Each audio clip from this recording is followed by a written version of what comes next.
Today we're covering those trail shoes that you need for deep mud, for technical terrain, for those long distance runs, or some of them you can actually use for hiking as well.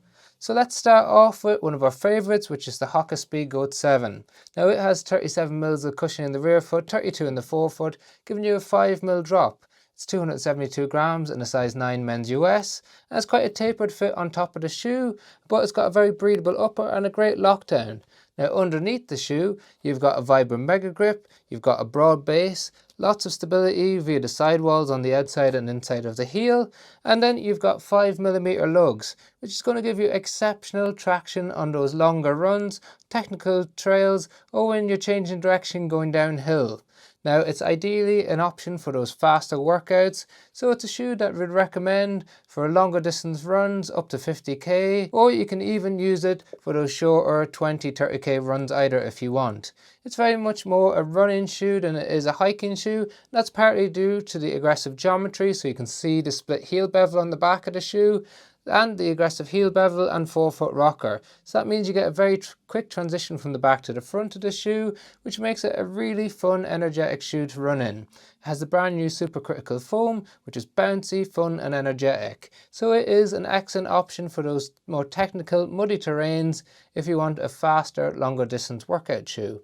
Then we have a completely contrasting shoe. So if the downside of the Hoka Speedgoat 7 was the toe box, the main upside of the Topo Mountain Racer 4 is the toe box. So it has an anatomical toe box which gives you lots of space for your toes to display. Now you can see the major contrast in terms of the tapering in the Speedgoat versus the Mountain Racer 4. So it has incredible space in there, but one of the really good things about it is that it has a really good lockdown on the midfoot and the heel. A lot of times we see wider shoes, but they're wide throughout the whole length, and therefore people's foot move in it, especially when you're changing direction and moving laterally. This keeps you locked on top of the shoe no matter what direction, what movement you're doing.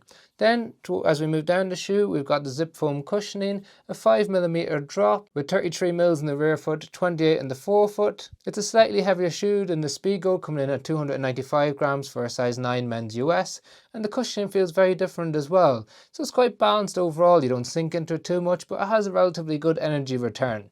Now it's not quite as good as the supercritical foam of the Hoka in terms of giving you that really bounce forward, and it doesn't have as aggressive a geometry either. So in that terms, it's a more balanced shoe overall. Underneath, we've also got Vibrant Mega Grip, which is the gold standard, and we've got 5mm lugs. So you're getting excellent traction here as well, but a slightly broader shoe, so it's not as quick or as nimble, and you don't have as much cushioning underneath your foot. As a result, we'd recommend it for shorter distances, for steadier runs, or it is an excellent hiking shoe as well. Then we move on to a lesser known brand, but they're making really big inroads in the trail running industry. That's the Kailas Fuga X330. Now this is an exceptionally good shoe. Comes in at 285 grams, has 39 mils of cushion in the rear foot, 34 in the forefoot, giving you a 4 mil drop.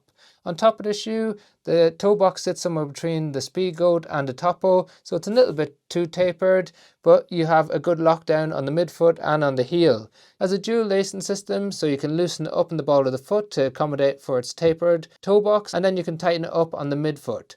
So it means that you can have a varied locking system. It also means that you get a terrific lockdown on top of the shoe. It has stability features to it, with sidewalls on the outside and inside of the heel, and it also has supercritical foam. So it is extremely energetic underfoot. I'd say it's a bit more bouncy, a bit more springy than what we get in the Speedgoat 7, and definitely more than what we get in the Topo. So it's very much a running and racing shoe.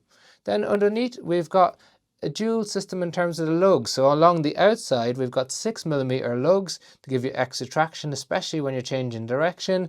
And then we've got 4mm lugs towards the middle or center of the shoe. Now they change into a washboard design on the heel, which gives you extra traction when you're going downhill. And then overall, we get a really sticky grip, a lightweight running shoe, excellent for 50k or 100k or further. It could be used as a hiking shoe if you like, but it's primarily designed as a running shoe. Then we have a new entry this year, which is a New Balance Rebel Trail. Now most of you might think that it's based on the Rebel running shoe, which is one of the most popular lines, but even though it has the same fuel cell technology in the midsole is a lot denser and a lot firmer underfoot. So you don't get that bounce or spring that we see in the road running version of these. Instead, you get lots of protection underneath your foot, a slightly stiffer forefoot, but a lot less cushioning than some of the other shoes that we talked about today. So there's 33 mils of cushion in the rear foot, 27 in the forefoot, giving you a 6 mil drop.